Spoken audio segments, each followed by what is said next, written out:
billahi minash shaitanir rajeem. Bismillahir rahmanir rahim. Alhamdulillahi rabbil alamin. Wassalatu wassalamu ala rasulillah wa ala alihi wa sahbihi wa sallam. Ashhadu an la ilaha illallah wahdahu la sharika lah wa ashhadu anna Muhammadan abduhu wa rasuluhu. Assalamu alaikum wa rahmatullahi wa barakatuhu. Indeed, all praise is due to Allah Azza wa Jal, the Lord of the heavens and the earth, and the one who guided us to the deen of Islam. We must, as Muslims, my dear brothers, always give shukr to Allah Azza wa Jal for His ni'mah upon us. If you read Surah Ar-Rahman, Surah Ar-Rahman lists all of the many blessings of Allah Azza wa Jal. And then after each ni'mah of Allah Azza wa Jal, after each of His blessings, Allah Azza wa Jal, He says to us, He says, which of the favors of your Lord will you deny? But then which of the favors of your Lord will you deny? And even if you were to try to count the favors of Allah Azza wa Jal upon you, you can never do so. If you were to try to count how many blessings Allah Azza wa Jalla has given you, you can never count them. On my way today to meet you brothers and come down to the halaqah today, there was some wind blowing and a bit of dust came. And I thought, subhanAllah, Allah Azza wa Jalla, He's blessed us with window wipers for our eyes. The eyelash. It stops it automatically. It doesn't run out of batteries. You don't need to tell it. In not case of the batteries run out, someone forgot to set the alarm. But the window wipers of the eyes, they operate automatically. If you think about it. Inside your nose you've got particular hairs. I don't know what they call them, the scientists, whatever, yeah? But those hairs will help to prevent the nose from not to become clogged up when you got something inside there. So you sneeze. And when you sneeze, what do you say? Alhamdulillah. You say all praise is due to Allah. But from all of those blessings which Allah Azza wa Jalla He's given us, the greatest ni'mah, it is the deen of Al-Islam.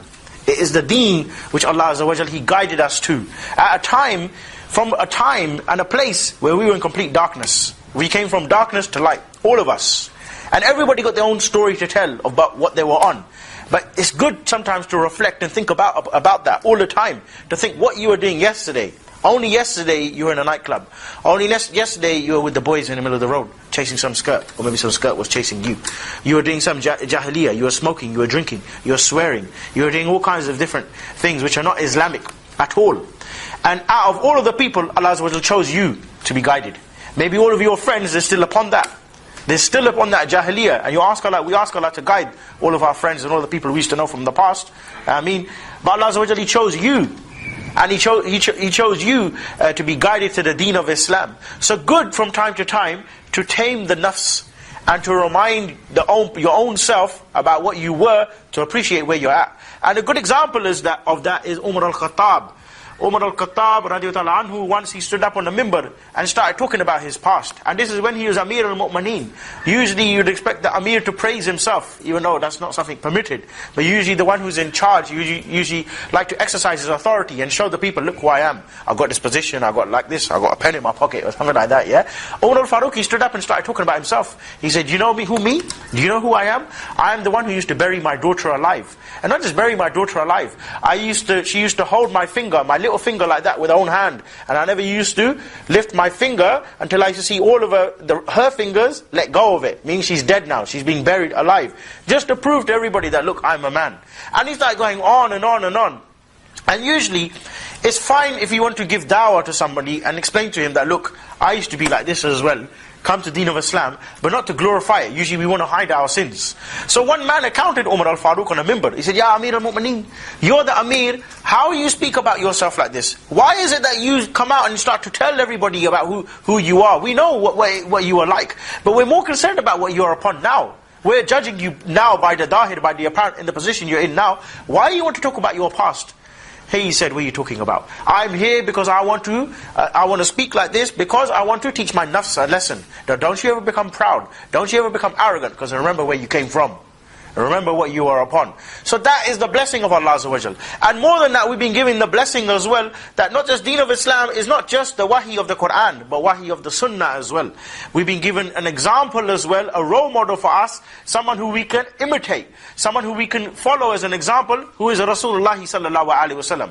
Without the Nabi Muhammad sallallahu alaihi wasallam, the deen could not have reached us. Without him and his companions, the deen, they could not have reached us. And that's why one ayah speaks about this, where the people, they question and they say, if he is a messenger, why is it that you have not sent down an angel?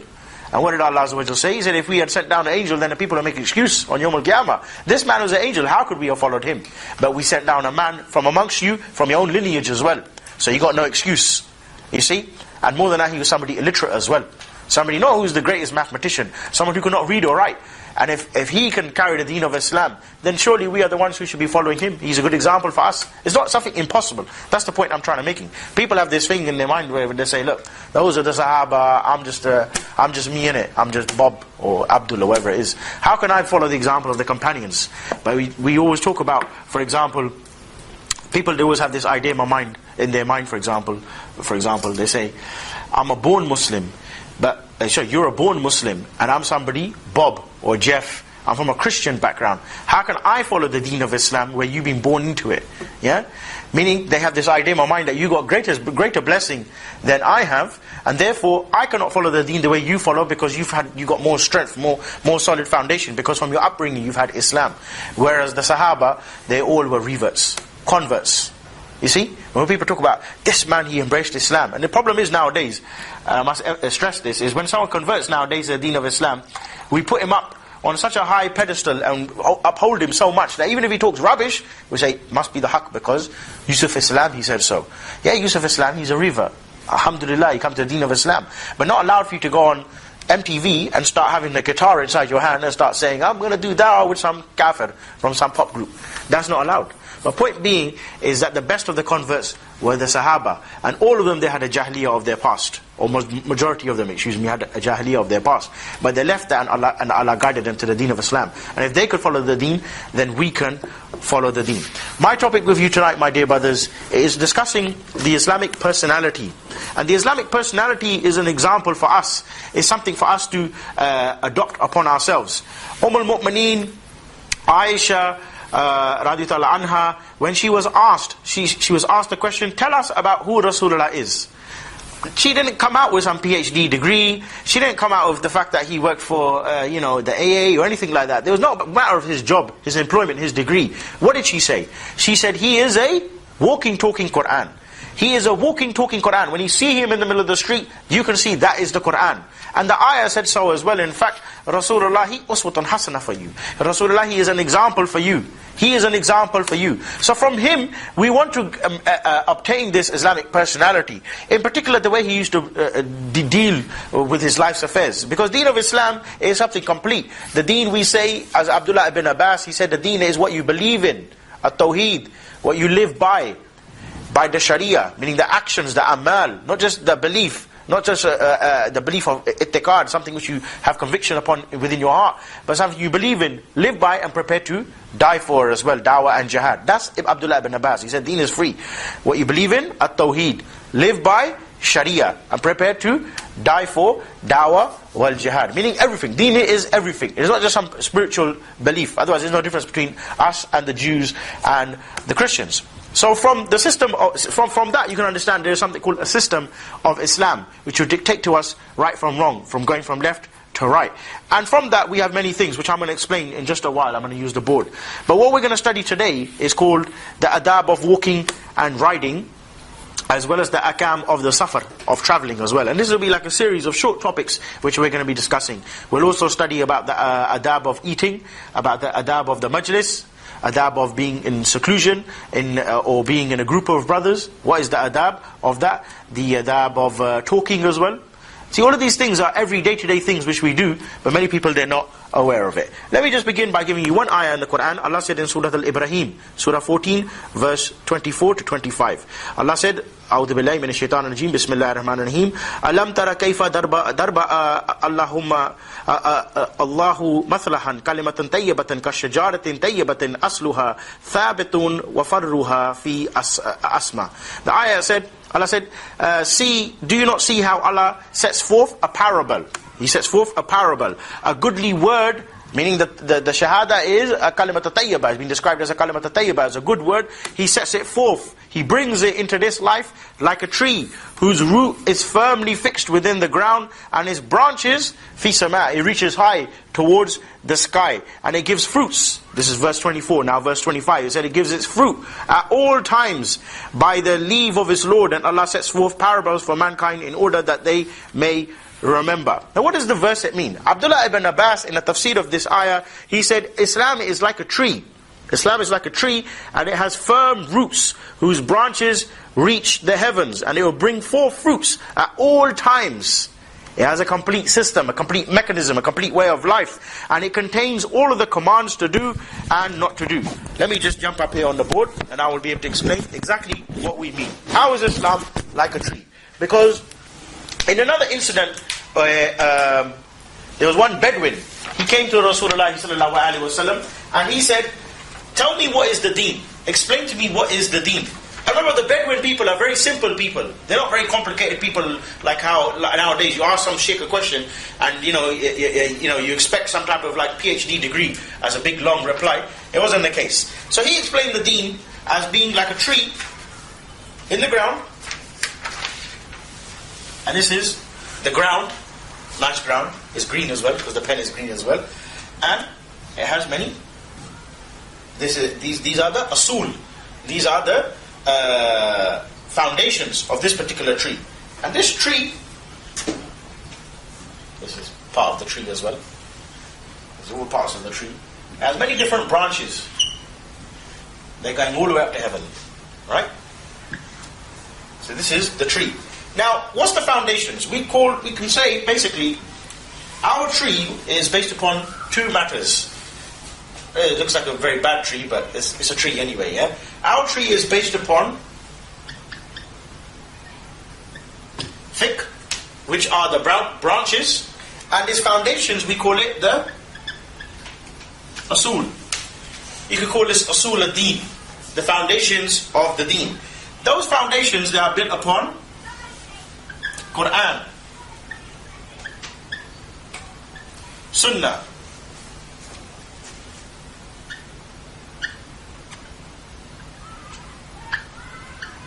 Ijma' as-Sahaba, agreement of the Sahaba, as well as something called Qiyas. Okay? However, we're missing one very important thing, and that is all of the foundations, they are governed by something called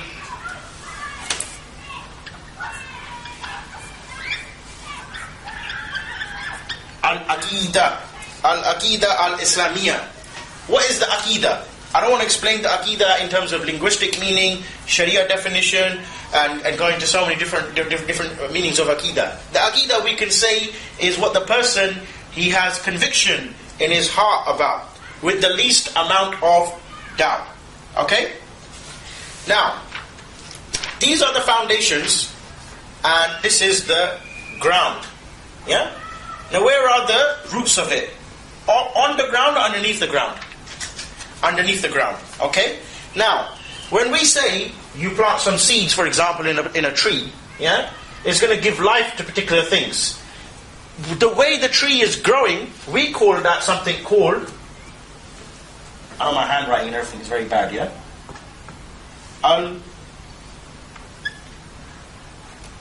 Al-Ta'sil. Al-Ta'sil is basically taking that Islamic Aqidah and establishing a link to life. So here we have the belief that is going to be manifested from not just something that you believe in, but something that you live by. So from that, let's give some examples. Salah, Hajj. All of these, what do we call them? We call these part of the ritual acts in relation to our ibadah. All is ibadah now that we're discussing here, but ritual acts are in relation to your specific ritual acts which have been prescribed upon you. Salah, Siyam, Hajj. Think of something else that maybe comes to your mind.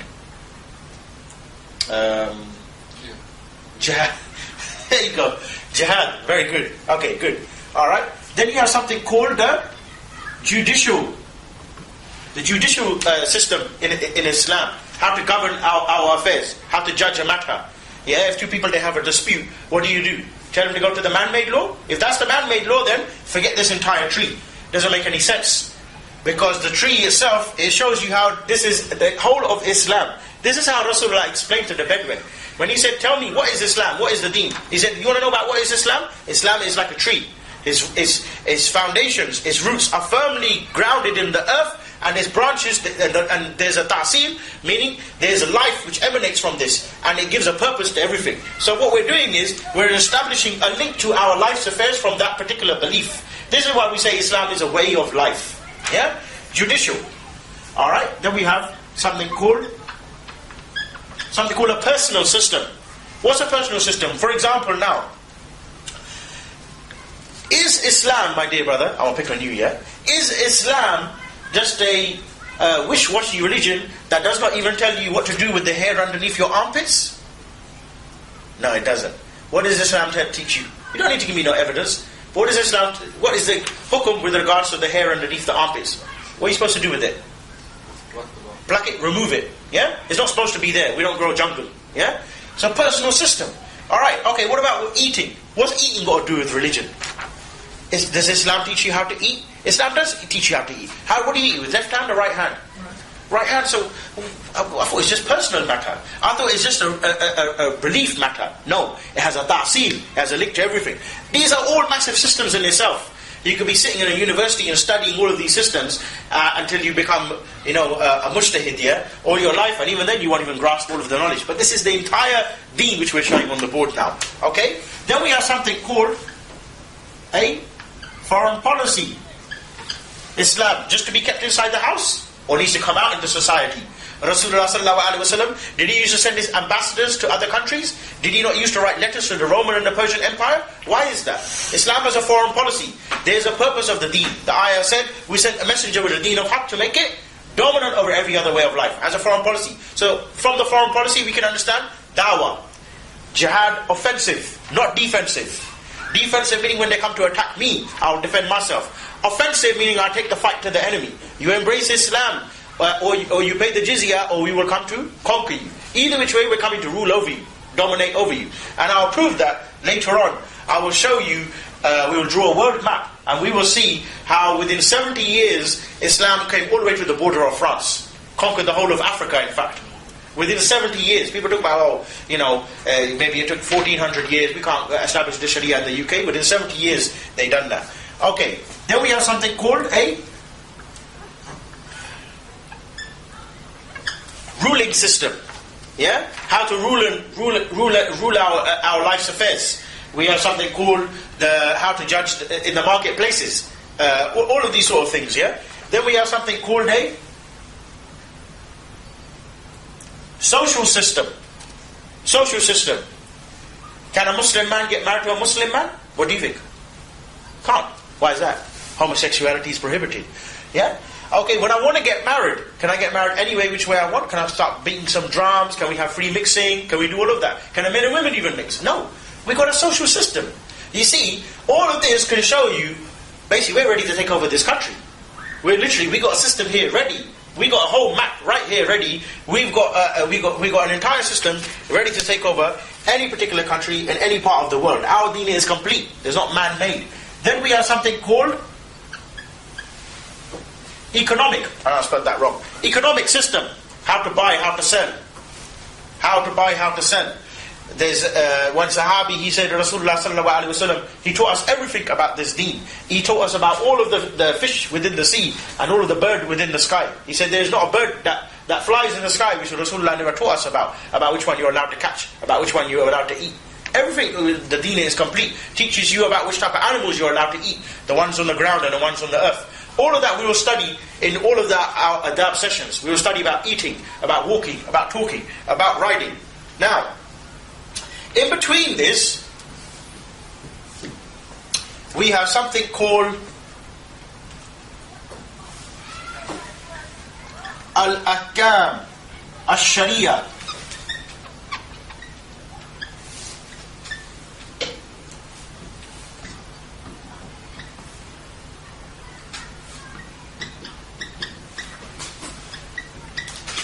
Al-Ahkam Al-Sharia Al-Taklifiyya. I know that's a very, very bad spelling, yeah? Al-Ahkam Al-Sharia Al-Taklifiyya.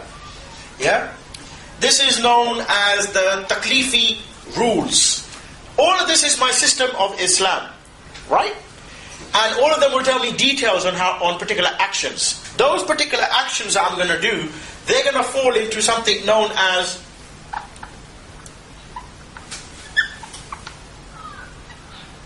Hukam Shari. Hukam Shari is to find out the ruling about a particular matter before you do the action. We are not Muslims, as some people understand, who do the action and inquire about the evidence afterwards. We inquire about the evidence, or we inquire about the hukum, the ruling, to do an action, and then we proceed to do the action. So from those taklifi rules is something known as haram, fard, makruh, mubah,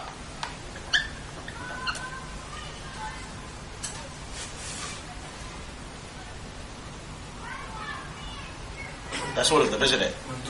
Mandub. Excuse me. Okay? So haram, something prohibited. Fard, something obliged upon you to do. Makruh, something disliked. Mubah, something, makruh, mubah, something permissible, and something mandub, something recommended. So recommended, permissible, disliked, you can do, or you should do, and something which you are prohibited from doing. From those, we want to understand two particular words known as al-ahkam. This means rules, plural, rules. When we say al-hukum, that means rule, singular.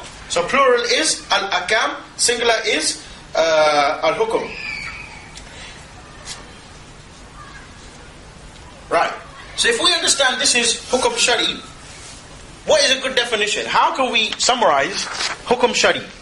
How can we explain hukum shari to the lay person, to somebody in a very simple way? Without to go into all of those rules, we want to explain hukum shari in a very simple way. We say hukum shari, it is the address from the legislator. Now, whether that legislator, or the one who's deciding right from wrong, yeah? Is that just coming from the Quran alone? No. It comes from the Quran and from the Sunnah. So we say the definition of al-hukum shari, and you can write this down. You need to write this down. The definition of al-hukum shari, it is the address from the legislator via the Quran and the Sunnah, related to the actions of the servant or any man. Yeah, I'll repeat it here. The definition of al-hukum shari is the address of the legislator via the Quran and the Sunnah, related to the actions of the servant by form of a request. By form of a request, which can be amr or nahi. Amr or nahi, the command to do or not to do, or choice to do or not to do, which could be something mubah or by circumstances. I'll repeat that all, yeah, because I know you missed all of it, yeah. Okay, just tell me which part you got and which part you haven't got. The legislator via the Quran and the Sunnah. Yep. Related to the actions of the servant by form of a request,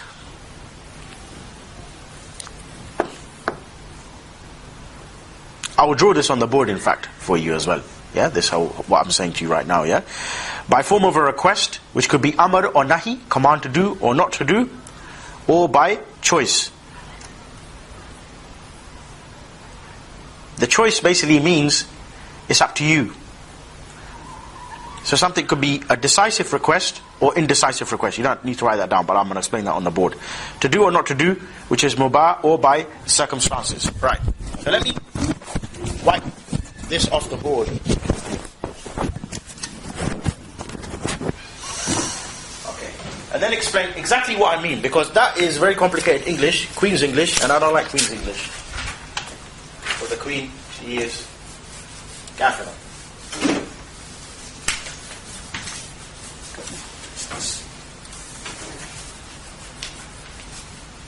Okay, so I said the definition of al-hukum shari is the address of the legislator via the Quran and the Sunnah related to the actions of a servant or a person, be they Muslim or Kafir, by form of a request, being amr or nahi, by choice, to do, or choice to do or not to do, meaning the action is mubah, or by circumstances.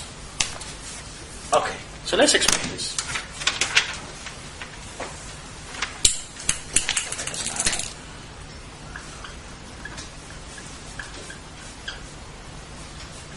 Al-talab means the request, right? The request is coming down from who? The legislator, by the Quran and the Sunnah. If we just take the Quran, that's complete batil. Because the wahi is not just by the Quran, the wahi is two types. By the Quran or the Sunnah. That is going to come down in two forms. Now you'll understand exactly what we're talking about by the definition of Hukum Shari. Amr is the command to do. So, give me an example of command to do. What has Allah ordered you to do? Salah. Okay? Iqamat as-salah. Okay? Fasting. Jihad. Carry dawah. Yeah? Alright? Now, the opposite of that is known as something nahi. They have that in Urdu as well. Nahi. Nahi. Not to do. The command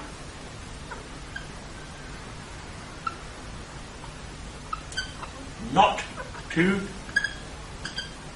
command not to do. Okay. Now, command to do, command not to do. The whole Quran is based upon three matters which you need to be aware of. Yeah? The address of the legislator, which is the wahi, the revelation. It is based upon three matters which you must be aware of. Otherwise you never understood the Quran. Amr, nahi, and al-akbar,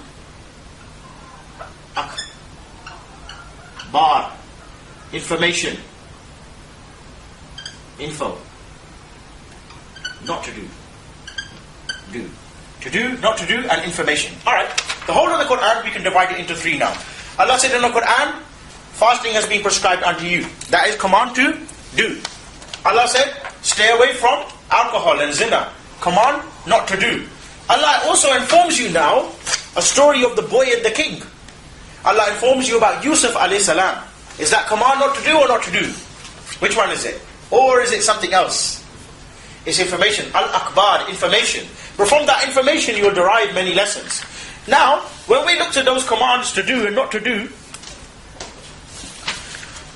let's look to first command to do. That will be divided further into two now. The first of them is called a decisive command. And that is known as fard. Then there is something called indecisive command.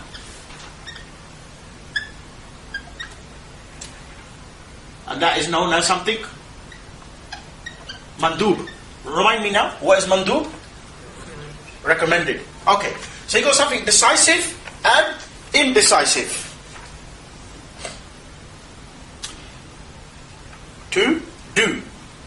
Now in relation to your actions not to do, they're further divided into two now. And they are, excuse me, that box is a little bit small.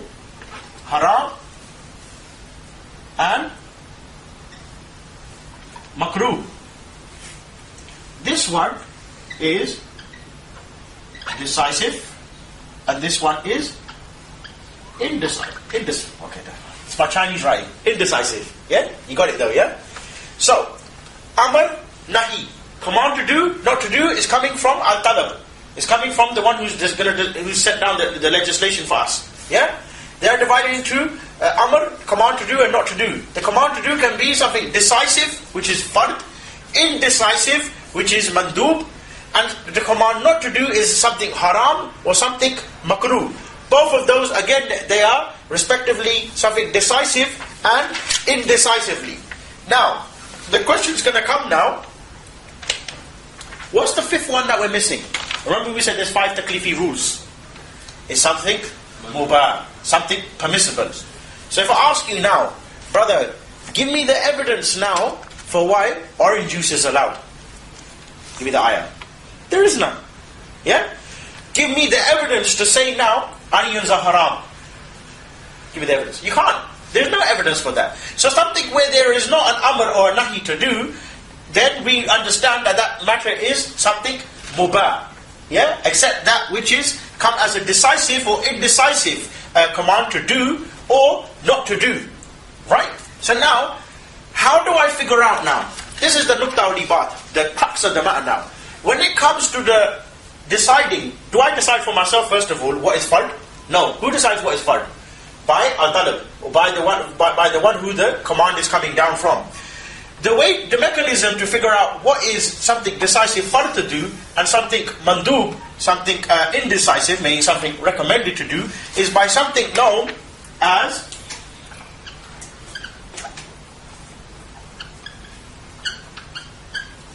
al-qarina. Al-qarina is known, or qarina, you can just call it qarina, it is a divine indication. A divine indication is explicitly mentioned within that particular verse. It could be within that particular hadith. What is a qarina? For example now, Allah said, for example, fasting has been prescribed upon you. Right? Allah said that fasting has been prescribed unto you. Allah has said, for example, stay away from backbiting. For example, or hadith. Any wahi says, stay away from backbiting. The qarina within that hadith or within that wahi would be where Allah Azza wa Jal or the Messenger Muhammad sallallahu alaihi wasallam via his amr, his command to do, or say, excuse me now, nahi, the command not to do, backbiting. It's not something fun for you to do. Yeah, we're talking about command not to do, right? Let's use that as an example. Backbiting now. The qarina would be, where does backbiting lead you? Tell me. Hellfire. Yeah? It's sin. You'll be accountable for it. So the fact that an ayah or hadith tells you that this action, if you do it, it would be followed up by something called hellfire, that is the qarina. The indication to tell you this is a decisive command from al-talab to tell you this is a command not to do. You get it? Something without a qarina, we would say is something makruh. Yeah? If Allah says, for whatever it is, something which is disliked, something not to do. Now, same thing with amr, something command to do. Alright? For example, salah. Those who establish salah. Those who worship Allah alone. Yeah? Without to ascribe any partners with Him. They would attain the Jannah. So what is to have tawheed Allah? To worship Allah exclusively as one. Is that something fard wajib upon you? Yes, it is. Why? Because it has a qarina, it has a particular indication. That is what I want to explain to you today, just in relation to our actions, and just to show you how Islam is so beautiful, and it gives you a complete system. It's not a matter of I just make it up as I go along. Meaning everything that we teach, and everything that we learn, and everything that we study together, it has a particular system, it has particular rules, it has particular ahkam. It's not just something which we make it up as we go along. And this is the mechanism which, and the rules, and there's many different principles of usul al-fiqh, which somebody who's a student of Sharia studies, he would study about the over 260 odd sciences of the Sharia. He would study, for example, the general evidences, the evidences which are disputed, the evidences which don't have any dispute upon them, in order to derive ahkam from the deen. Let us begin and study our topic tonight, the adab of riding and walking. And we'll begin by walking. First of all, Allah Azza wa Jalla, He said in Surah Az-Zukhruf, verse 12 to 14. Allah is the one who created all of the ships, and everything that you may ride, in order that you may mount them and remember the favor of Allah. Allah Azza wa Jalla informing us about all of those matters which you may ride, meaning horse, meaning donkey, so that you may ride them and remember them as a favor, as the favor which Allah Azza wa Jalla He's given to you. And then the ayah went on to say, and indeed we to our Lord will surely return. Yeah? So Allah Azza wa Jalla He's mentioning His blessings here. And from those blessings is not just the horse, not just the donkey and the ship, but it's the fact that you got legs as well. Blessing in itself. You see many people nowadays, they don't have the ability to walk. So what's the adab of the walking? Let's talk about some of the things which are not allowed. It's a very short topic, and then we'll discuss about riding and about safar. The first thing, point number one, is that it is prohibited, my dear brothers, for you to walk arrogantly. It's not allowed for you to walk arrogantly. And this is reported in a hadith.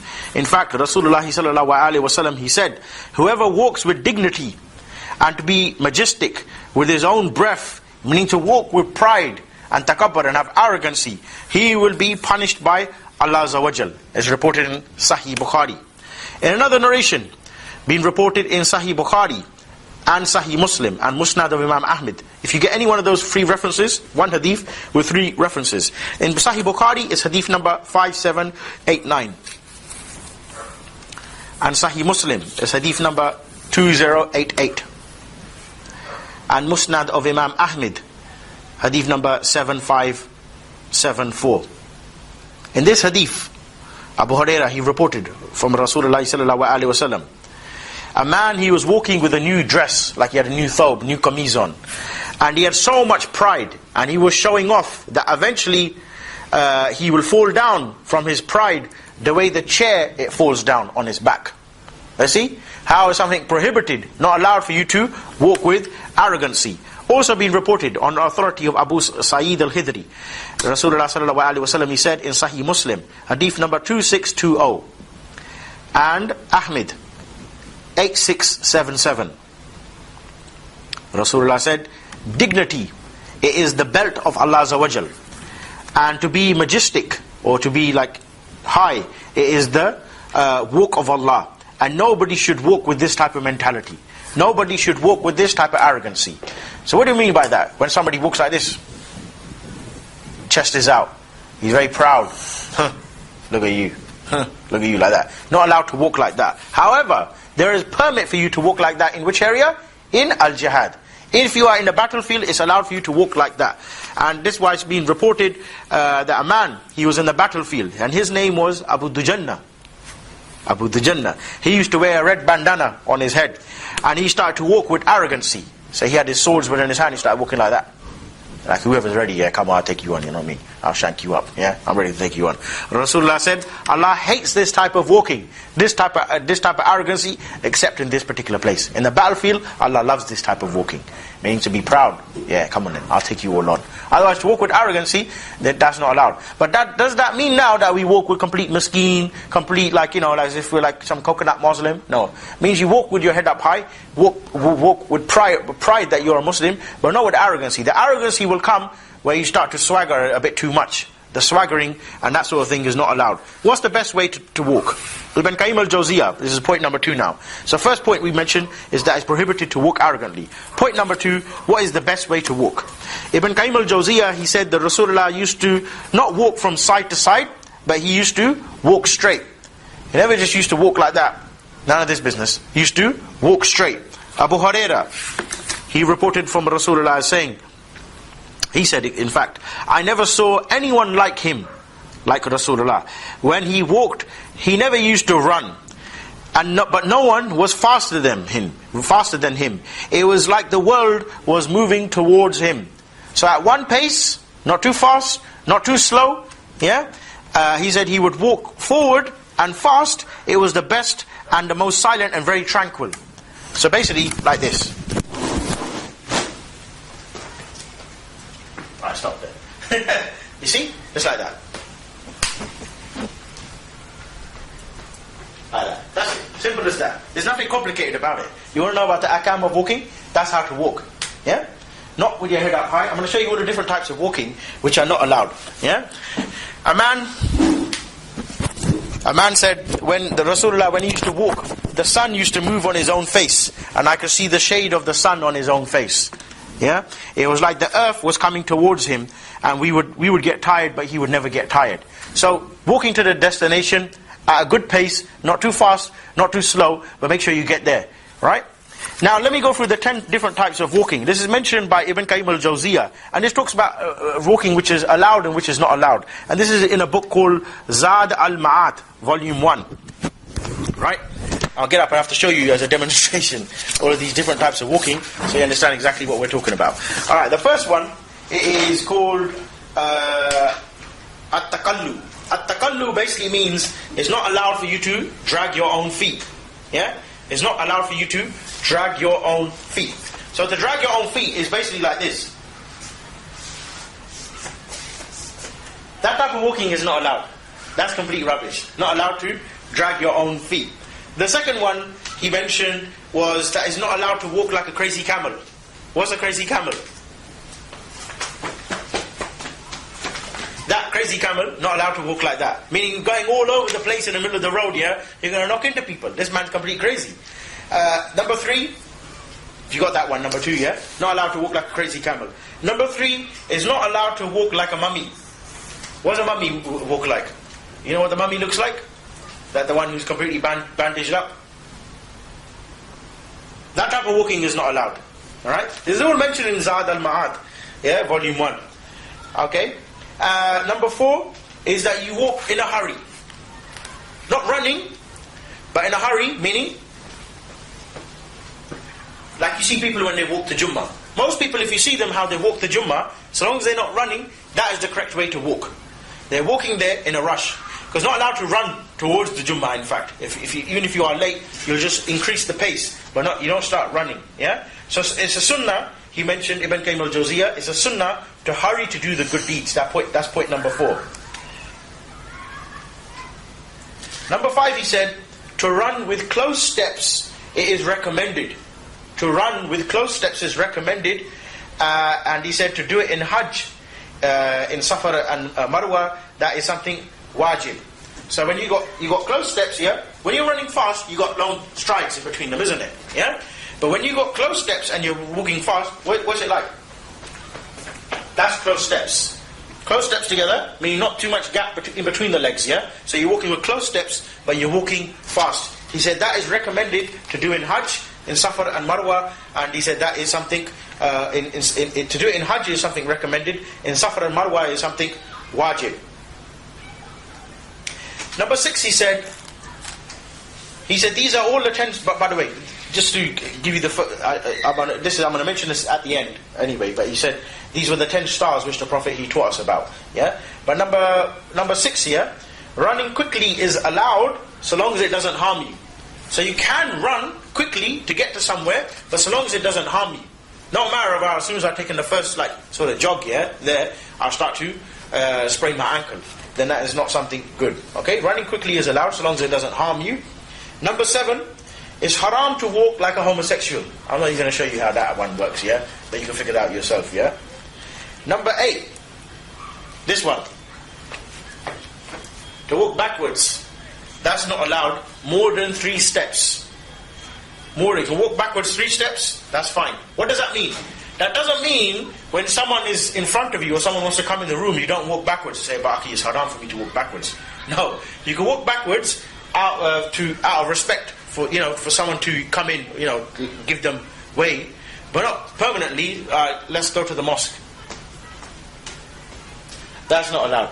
Where you have a permit to walk backwards is for that reason, as I explained, and also when, for example, you're lifting furniture or you're moving something which gives you a permit. Something you're moving a furniture, you're picking up a chair, maybe you're reversing out of a door, something like that. But to permanently now all say, okay, let's just go shopping today, innit? And you're walking backwards, that's completely not allowed. Yeah? Or same thing like this idiot Michael Jackson used to do the moonwalk. All this type of business. What's that about? That's basically like the first one, to drag his feet like that. That's the moonwalk. You can't do that. Huh? And he's doing it backwards as well. Yeah, he's doing it backwards as well. Not only just doing the moonwalk, one thing he's doing the moonwalk forwards, he's doing the moonwalk backwards. Where'd you get all that? What was that? Well, you get something out of it? Is there something waiting for you at the back? You're going to get paid for it? Obviously, he did used to get paid for it anyway, yeah? Number 9, jumping when walking. That's not allowed. So you can't walk basically like...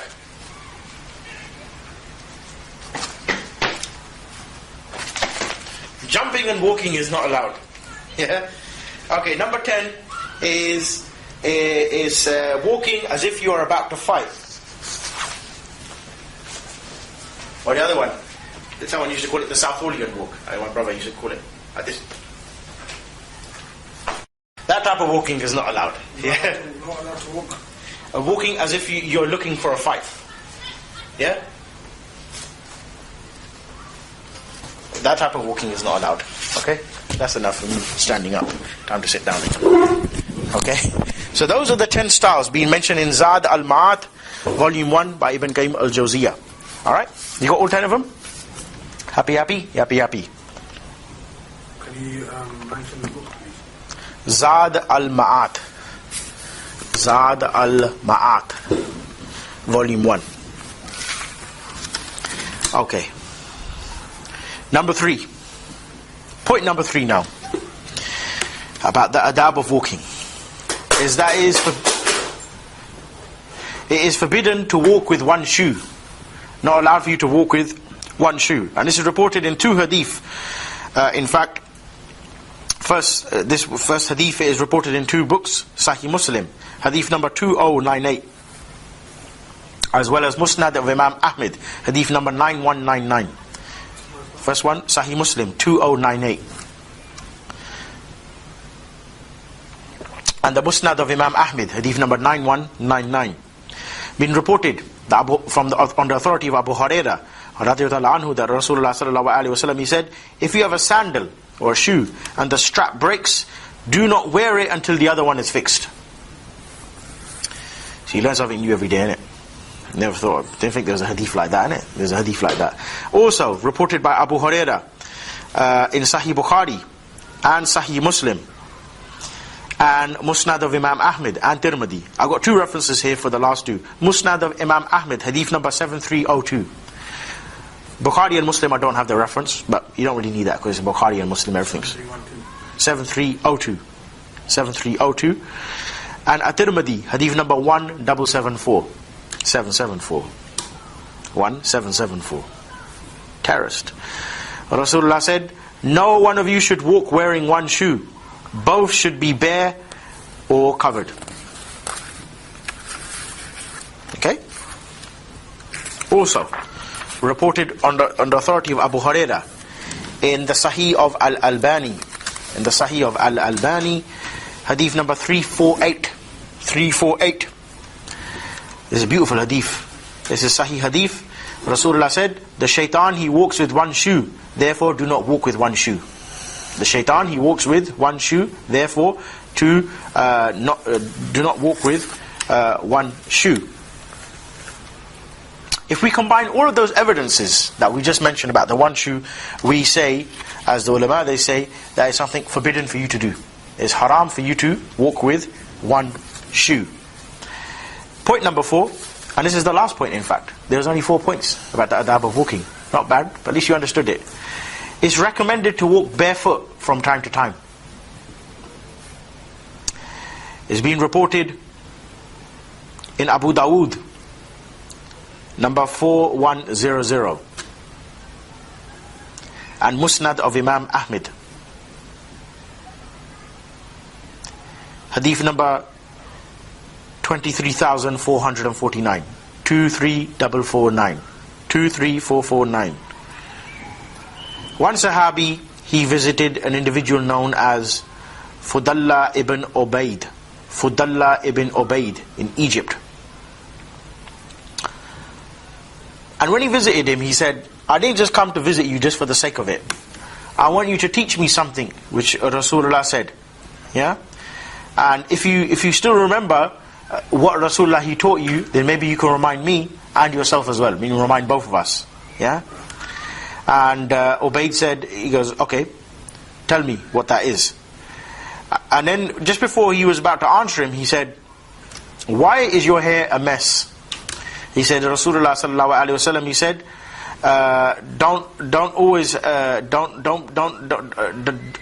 don't be a man who has a vein inside him.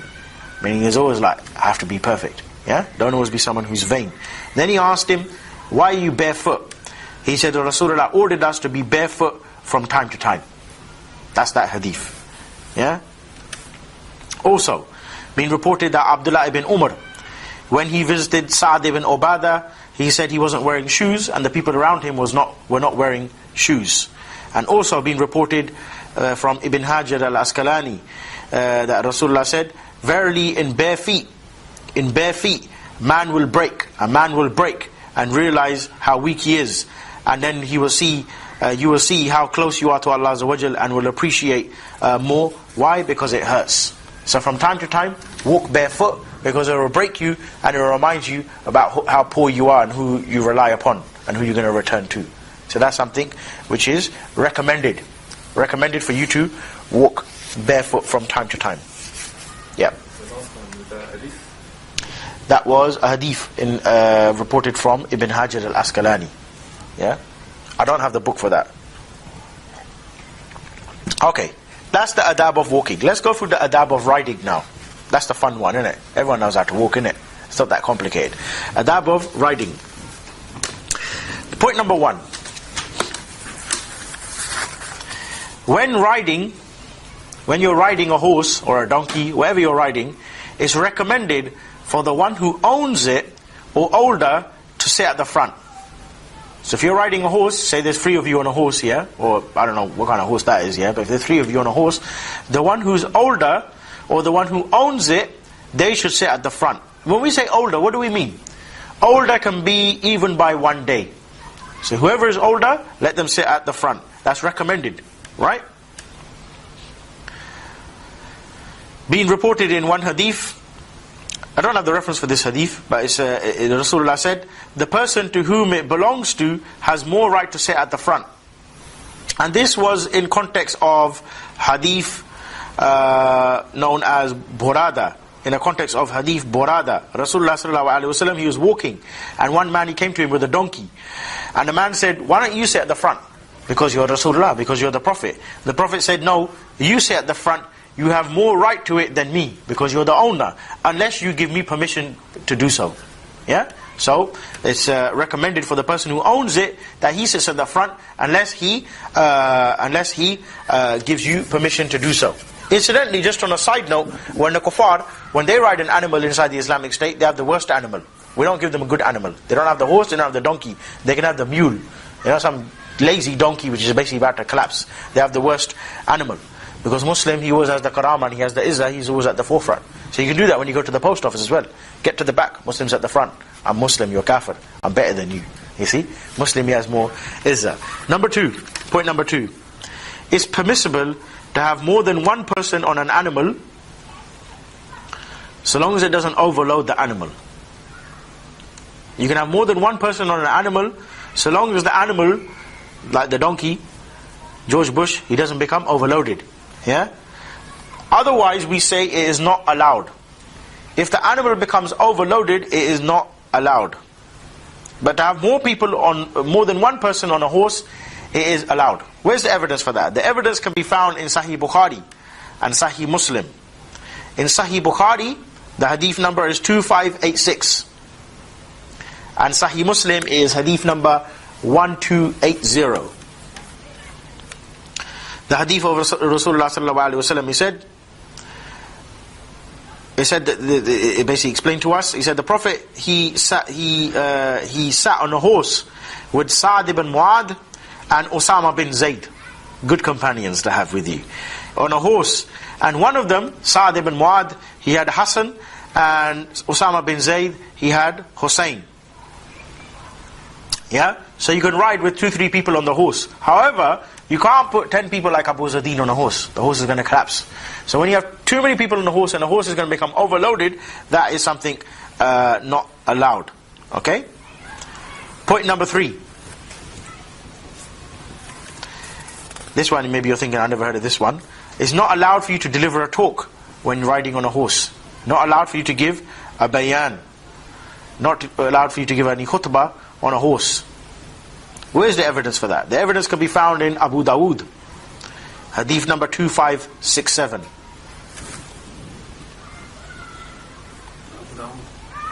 Yeah, Abu Dawood 2567.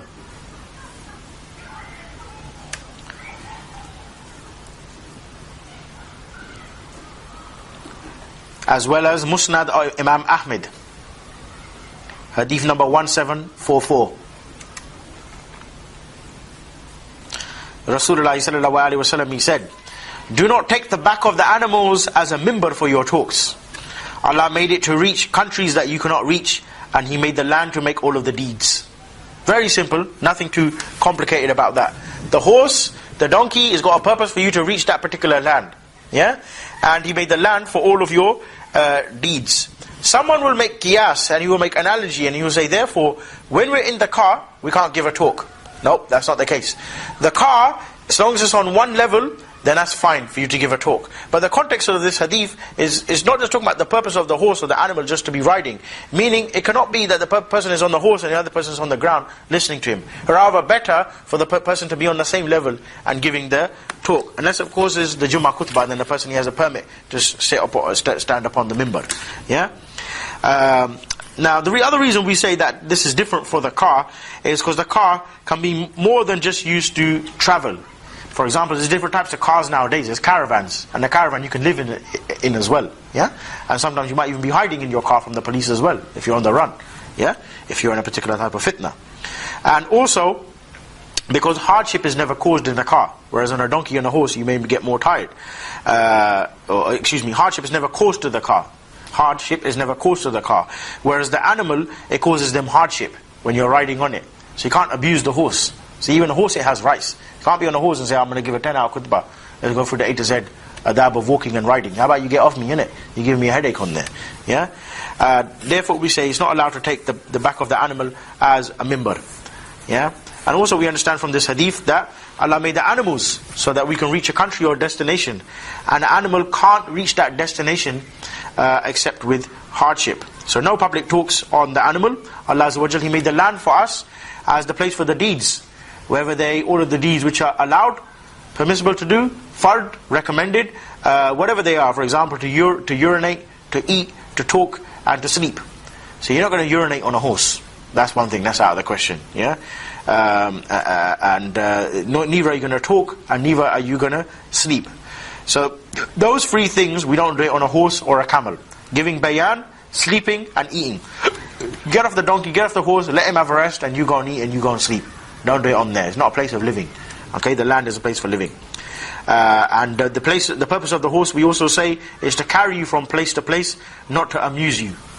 So nothing called fun riding and this and that. It's used for a purpose to get to a place.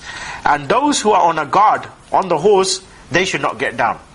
If you're doing night duty, known as ribat, meaning guarding the border of the Islamic State, stay on that horse. It's better for you not to get down.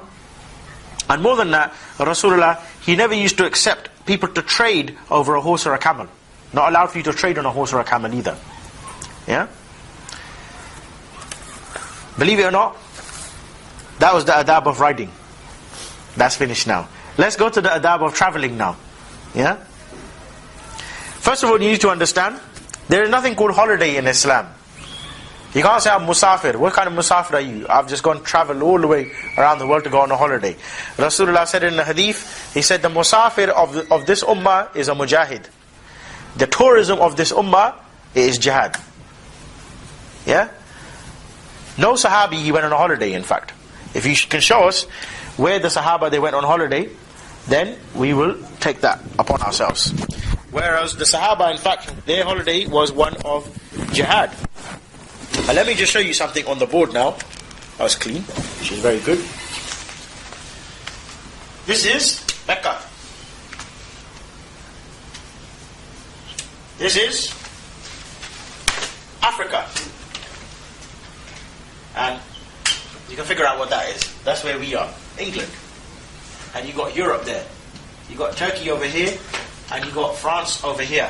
Here, Africa is divided into different parts. You got North Africa, then you got South Africa. So some parts of North Africa is, for example, Algeria. Over here, you've got something which looks like a boot, Italy.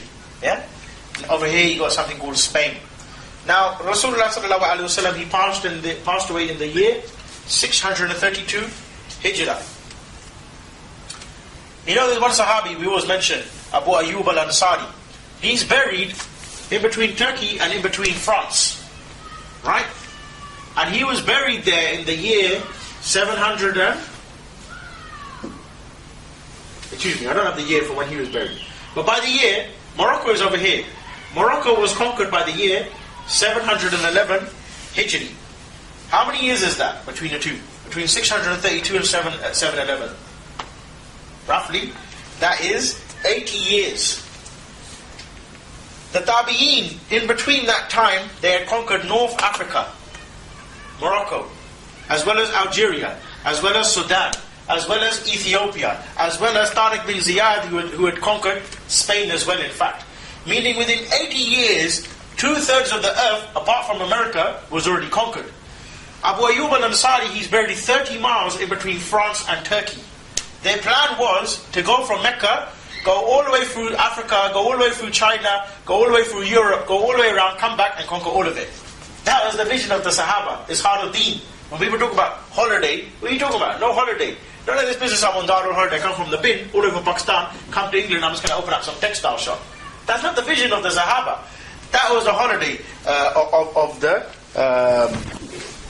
Sahaba.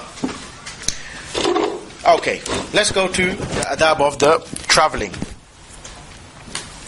Abdullah ibn Abbas, he spoke about the musafir. He said Rasulullah sallallahu alaihi wasallam, he used to combine 4 bard. 4 bard is known as like a distance. 4 bard, like a traveling distance. At that time, 4 bard used to take 3 days and 2 nights to cover by walking. By walking distance, anything which takes 3 days and 2 nights to cover, that is known as traveling distance for when you become a musafir.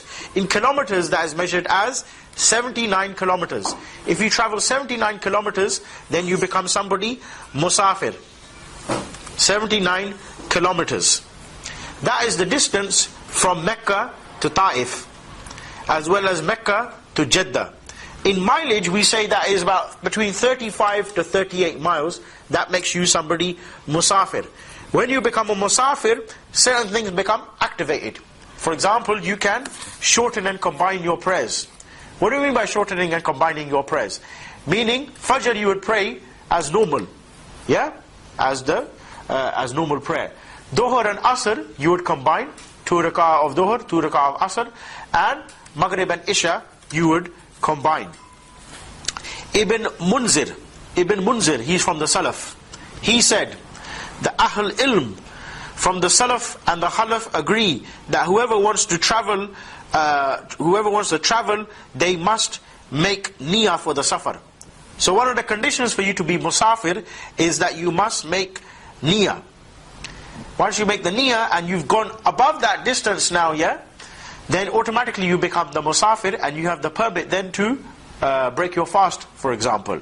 Yeah, for example, to combine your prayers. All of the different rules in relation to the musafir. The ulama, they say there must be a reason to travel. It's not just a matter of just going out of the house. Even some ulama, they say it's makruh for the man to leave his house after Maghrib unless he's got a divine permit for it. For example, I'm going to go and pray. Yeah, and even the issue of going into the marketplaces. When we go into the marketplaces, we don't have this issue of window shopping. That's kuffar, they have that. I'm going to go there, I'm just going to browse, chill out. We're not chilling out. Rasulullah said, when you go into the market, go and raid it and come out. Raid it as in, go in there, do your business, and leave. Because who hangs around the market? Shaitan. Shaitan is going to come and tempt you, innit? Why don't you go to there? Why don't you go to there? Do this, do that. Yeah? So the 7 reasons for traveling is number 1, Hajj. Now when I mean traveling, I mean that musafir distance. I don't mean as in like, he's telling me I can't go from my house, for example, in Whitechapel to Bethnal Green. That's not the case. You can go from Whitechapel to Bethnal Green. We're talking about 10-minute journey or whatever it is, yeah? But when we're talking about that particular distance, which makes you a musafir, there has to be some permit. Number 1, Hajj. Number 2 is seeking ilm. Number 3 is jihad. Number 4 is for a business purpose. That's good. Number 4 is business purpose. Number 5 is to visit any of the 3 holy mosques. So Mecca, Masjid al-Nabawi, Masjid al-Aqsa.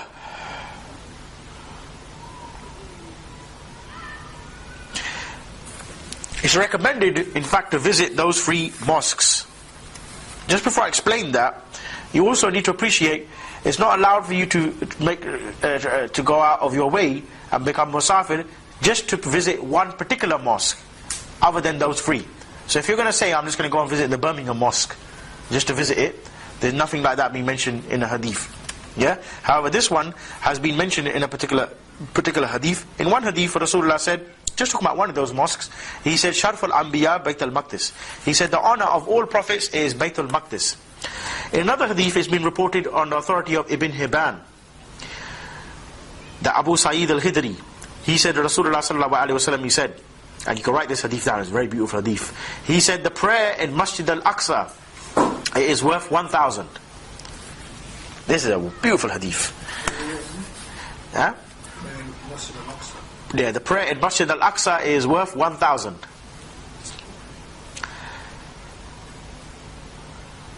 And inside Masjid al-Nabawi, the prayer is worth 10,000. I hope your iman is high now just by hearing that, because it's going to get better. And in the Haram, it is worth 100,000. So we need to go there. Oh? Here's something better. In the front line of jihad, it is worth 200,000. You think to yourself, our salah is nothing, isn't it? Yeah? But better than all of those, what can be better than all of those? Is 2 rak'ah in the middle of the night in Qiyamul Layl. Better than all of those is 2 rak'ah in the middle of the night Qiyamul Layl. So if you stay up doing ibadah, and at any point in the night, you pray 2 rak'ah, nawafil prayer is better than praying in the front line of jihad, which is 200,000. Better than praying in the haram, which is 100,000. Better than praying in Masjid al-Nabawi, which is 10,000. And better than praying in Masjid al-Aqsa, which is 1,000. You see? Ibn Hibban, on the authority of Abu Sa'id al-Khidri. So we can start doing that from now on. Make Qiyamul Layl every night. Stay up all night. Yeah. Also from the Sunnah, you need to know that the night, it should be divided into 3 parts. The night is divided into 3 parts. One should be for personal, meaning 1/3 should be for your family. The second is for Allah. One is for personal, 1/3 is for family, and the last part should be for Allah. The last third should be for Allah. So 1 for the personal, whatever personal things you need to do, meaning, I don't know, eating, maybe relaxing, whatever it is, exercise, I don't know, whatever you want to do, any mubah issue, yeah? 1/3 should be for your family. That could be anything with the family activities, spending time with them, could be teaching them, whatever it is that you want to do with the family. And the last one, it is for Allah.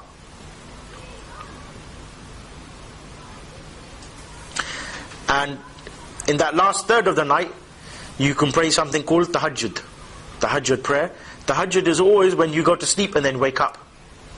You go to sleep and then you will wake up, you pray tahajjud. And that is 8 rak'ah that you pray. And you pray them in 2s. Yeah? And then you can pray the witr. The witr prayer will be prayed in odd numbers.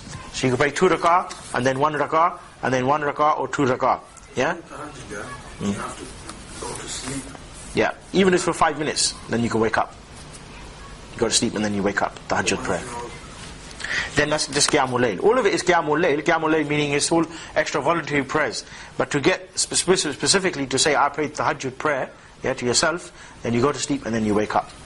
The Prophet, he used to pray 11 rak'ah. And this is where people say, is it 8 rak'ah Tahajjud or 8 rak'ah Qiyamul Layl? Rather, it's 11 rak'ah. 8 rak'ah is in 2s, and the 3 rak'ah, it is witr. That was a side note, just this issue about the night, yeah? Point number 6, yeah? About the permit to travel. So you got a little injection or some bonus stuff in there as well. Number 6, you got a permit to travel to seek treatment. And that's why Rasulullah sallallahu alaihi wasallam, he said on authority of Abu Bakr as-Siddiq, he said travel to seek treatment, medical treatment that you want. Yeah? Number 7, the permit that you have to become musafir, it is to visit the family. To visit the family, meaning, whose family now? Blood relations. I don't mean your third cousin. Blood relations meaning your brother, your sister, your mother and father, your grandfather, anyone who is a blood relation. Saying that, with point 7, you can also say anything which gives you a permit for you to become musafir. For example, dawah.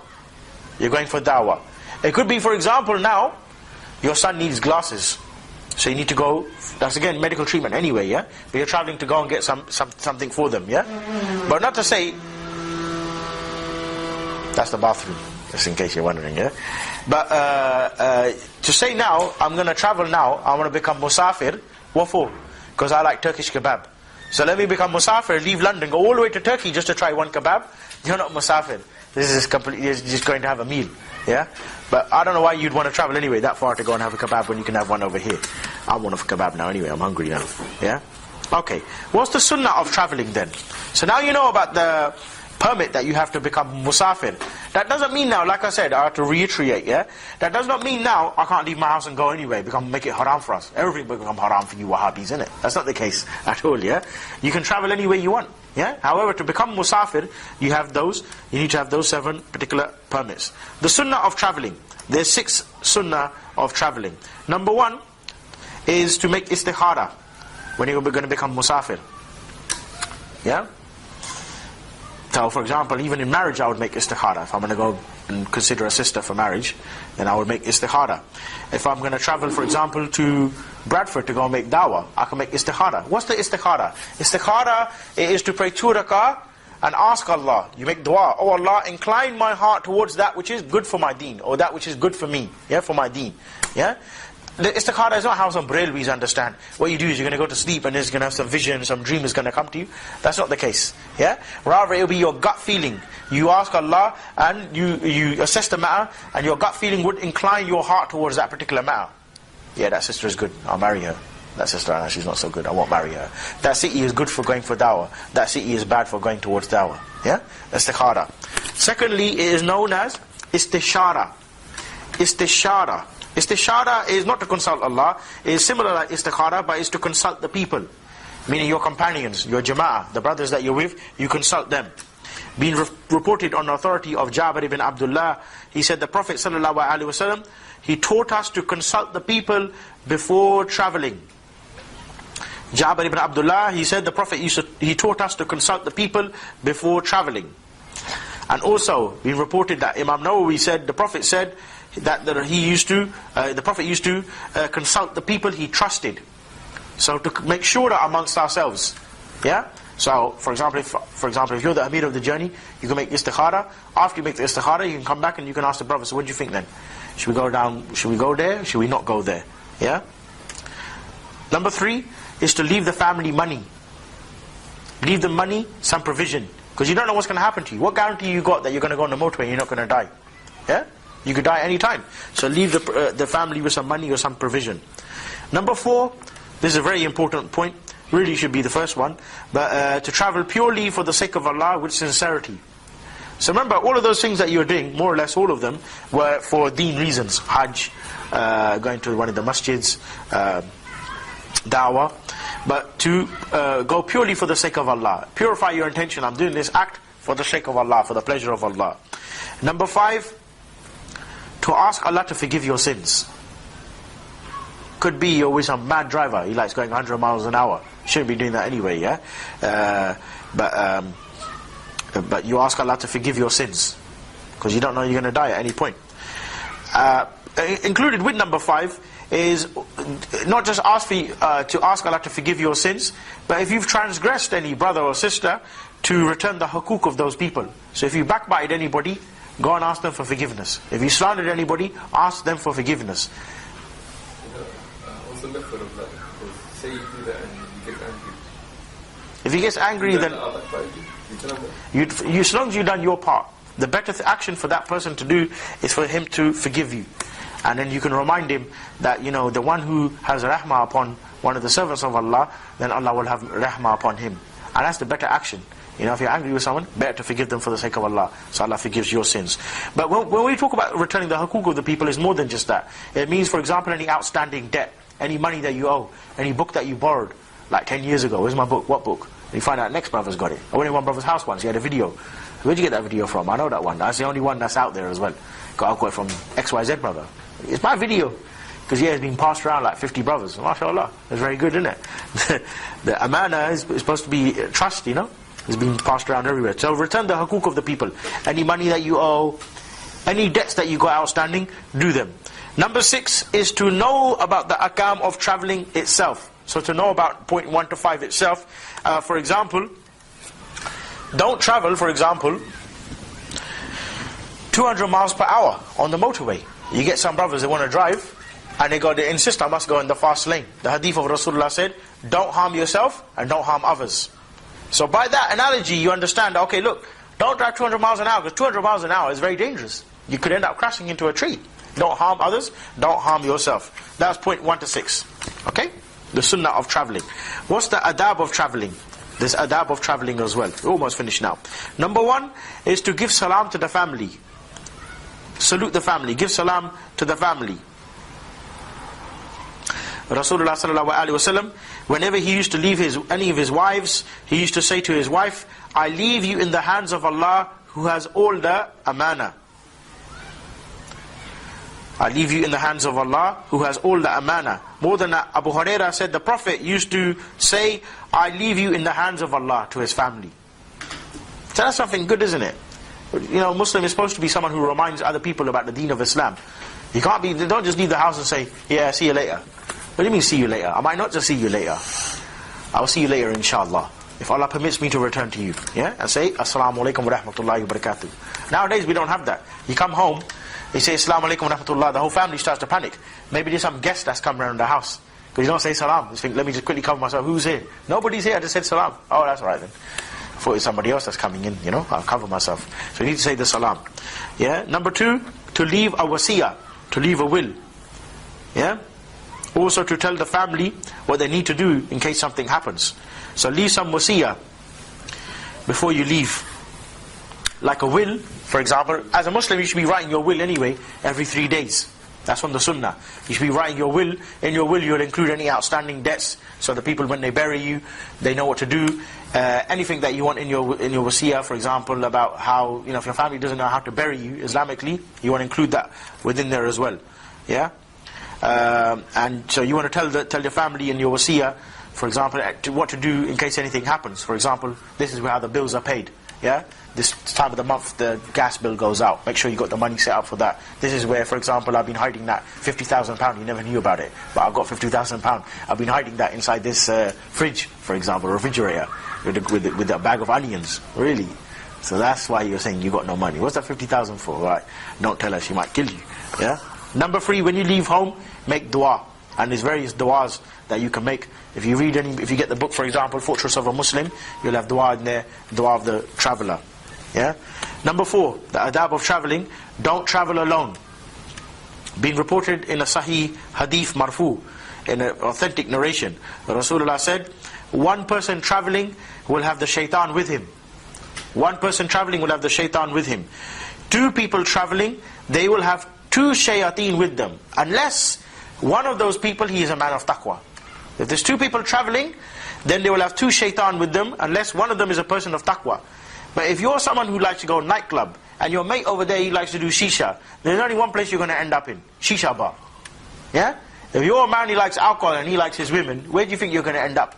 You're not going to end up in some, inside Mecca, are you? You're going to end up in somewhere complete batil. Then he said, 3 people is the sunnah. 3 people is the sunnah. Another narration, Rasulullah said, if a man knew what it is to travel alone, he would never do that. If a man knew what it is to travel alone, he would never do that. And there's many stories, maybe you've come across them before. A brother, he's been traveling on his own. He ended up on the wrong line of the train track. And he ended up in the wrong place, in the wrong town, where there's prostitution and all sorts going on. In fact, in the middle of Soho,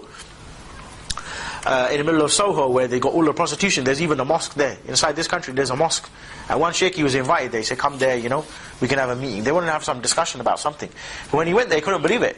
Around there is like strip club there, strip club there. Every door that you go to, there's literally a prostitute there. There's literally a prostitute. There's like a little side. You go up those stairs, left, right. All of the flats, it's like a whole block of flats. Imagine there's a whole block over there. All of them have got prostitutes in there. Right bang in the middle of there, there's a mosque. That's not a place that you have a mosque. Not allowed, incidentally, for you to have a prostitute living next door to you. Either you will go or she needs to go.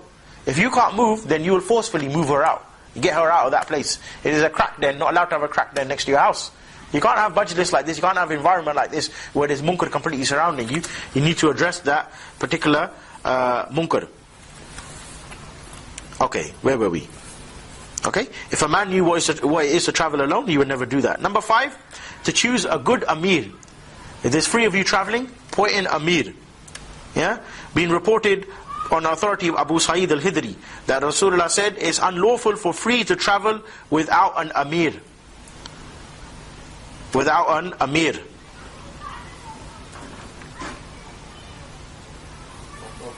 Okay? And the role of the amir is to look after those people. Yeah? The amir is not just, I'm just the amir, so what are you going to do? The amir is going to decide, right, we'll go there, we'll go there. He can make consultation as well with his jama'ah, yeah? But it's to look after them, to make sure, like, for example, if the brother is, for example, if I'm the amir, for example, on a journey, and he's driving, for example, I'll make sure that he doesn't get too tired. I'll look in the back. I'll say, alright, are you hungry? Do we need to pull over at a service station? Yeah? We'll pull over at a service station. Do you need to go to the toilet? Can't be, I'm the amir. You need to go to the toilet. Not my problem. What do you mean, not my problem? What are you doing me for then, innit? You know what I mean? You're supposed to be looking after the people, innit? Likewise, the one who's the amir, like the Khalif, Amir al-Mu'mineen. Yeah, we haven't got enough food inside the house. I'm just the Khalif. What kind of job is that then? You're complete rubbish, innit? Yeah? Also, number 6 is to recommend it to travel on Thursdays. If you have to travel on Thursdays. And obviously there's hikmah behind that. We don't have to have a reason behind that. But you could say, for example, if you want to, if you wish, you could say the hikmah maybe behind that is in case you die on the midnight, or in case you die on a Friday. Good to die on a Friday. That's a good way to die on a Friday on the Jummah. Yeah. Also, just a couple of extra points with that, just to finish off the adab of traveling, is don't overload yourself with too much. Yeah. Don't overload yourself with too much. Rasulullah said, when you travel light. Don't have too much luggage. Don't take your sofa with you in the car. Alright? And don't stop in the middle of the way. Get to the destination. Yeah? What do we mean by don't stop in the middle of the way? Meaning, don't just pull over on the hard shoulder when you're traveling. Yeah? Because we ain't got donkeys and cows and all this sort of stuff over here anyway. Yeah? Don't just pull over at the service station, on the hard shoulder. If you're going to stop at a service station. But don't just stop in the middle of it. Not do jack all. In the middle of nowhere, you don't know where you are. Yeah? Or don't pull over in the middle of bushes. Also, don't take a dog with you. Yeah, unless you're needy of a dog. Don't take a dog with you, and don't take any ringing bell. Don't take a bell with you.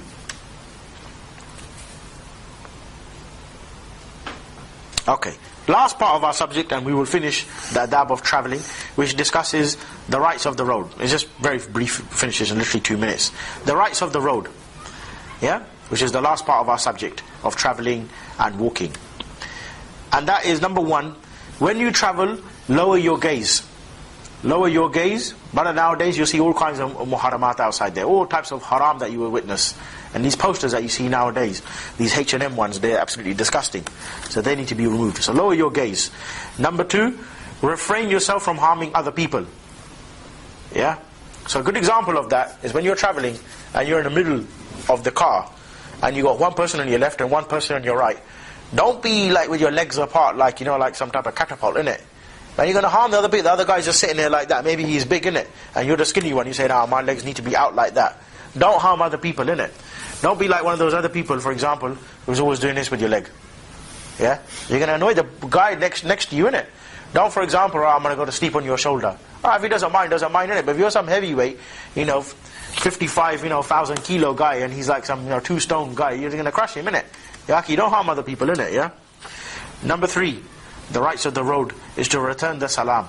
If you see someone on the road and he says salam alaikum, you reply wa alaikum salam.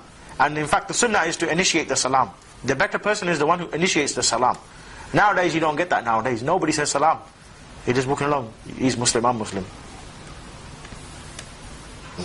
Mubtadi. Now just say the salam. Number 4 is to command good and forbid evil.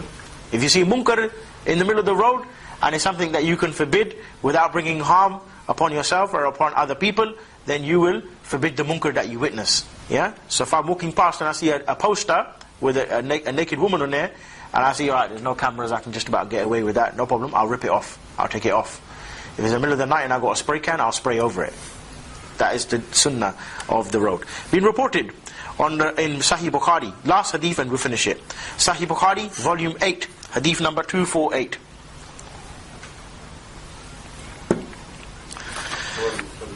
Sahih Bukhari, volume 8, page 248, on the authority of Abu Sa'id al-Hidri. Rasulullah said, be aware, avoid sitting on the roads.